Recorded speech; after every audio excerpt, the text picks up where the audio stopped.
میرا سوال ہے کہ آج کل جو کرونا کی وبا چل رہی ہے اس میں گھروں میں بھی بہت مسئلے ہوئی ہیں، اور اس کا کیا حل ہو سکتا ہے کیا ہو رہا ہے گھروں میں؟ کیا ہو رہا ہے؟ کہ مسئلے کہ ایک دوسرے کی لڑائیاں. بات یہ ہے اس کرونا کی وبا میں تو پھر اللہ تعالیٰ کی طرف جھکنا چاہیے نا.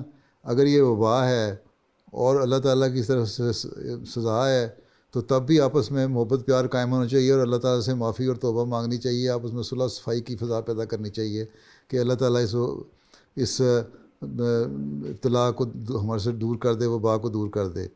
اور اگر یہ کوئی امتحان ہے تو تب بھی اللہ سے دعا کرنی چاہیے اللہ تعالیٰ ہمیں اس امتحان میں کامیاب کر دے اور اس میں آپس میں محبت اور پیار پیدا ہو. اللہ تعالیٰ کہتا ہے کہ ایک دوسرے کا خیال رکھو. حضرت مسیح علیہ السلام نے فرمایا کہ اللہ تعالیٰ جو ہے حقوق العباد کی طرف بہت توجہ دلاتا ہے. اللہ تعالیٰ بعض دفعہ اپنا حق جو ہے وہ معاف کر دیتا ہے، چھوڑ دیتا ہے، لیکن بندوں کا حق اگر تم ادا نہیں کرتے تو وہ معاف نہیں کرتا.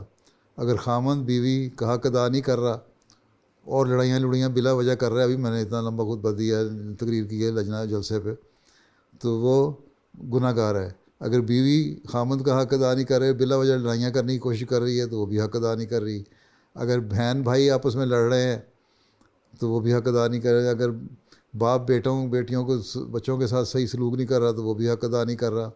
اگر ماں چڑچڑی ہو گئی ہے اور بچوں کو تنگ کر رہی ہے تو وہ بھی نہیں. کہ سب کو ایسی حالات میں تو سب کو ایک ایسی طاقت بن جانا چاہیے جو اکٹھی ہو.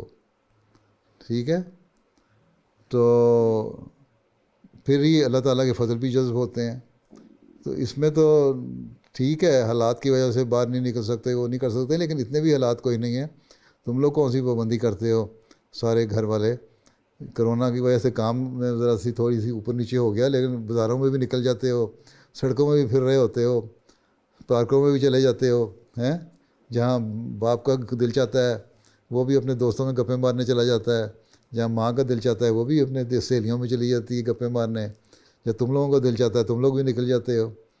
تو اتنی تو پابندی کوئی نہیں ہے کہ کر رہے تم لوگ 100% پابندی کر رہے ہوتے تو یہ وبا پہلے ختم ہو جاتی.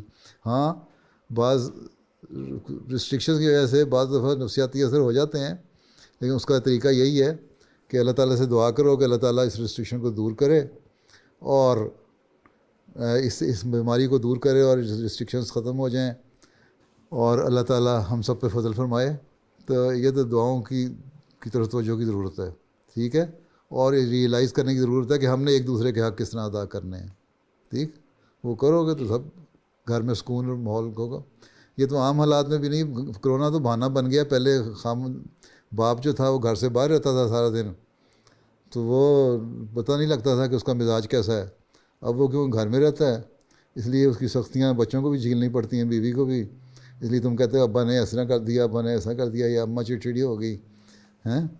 پہلے تم لوگ بھی باہر گھومتے رہتے تھے، اب تم لوگ بھی ذرا کم باہر گھومتے ہو، لیکن گھومتے ہو یہ مجھے پتہ ہے نا. چلو بس دعا کیا کرو کہ اللہ تعالیٰ اس کو چل دے.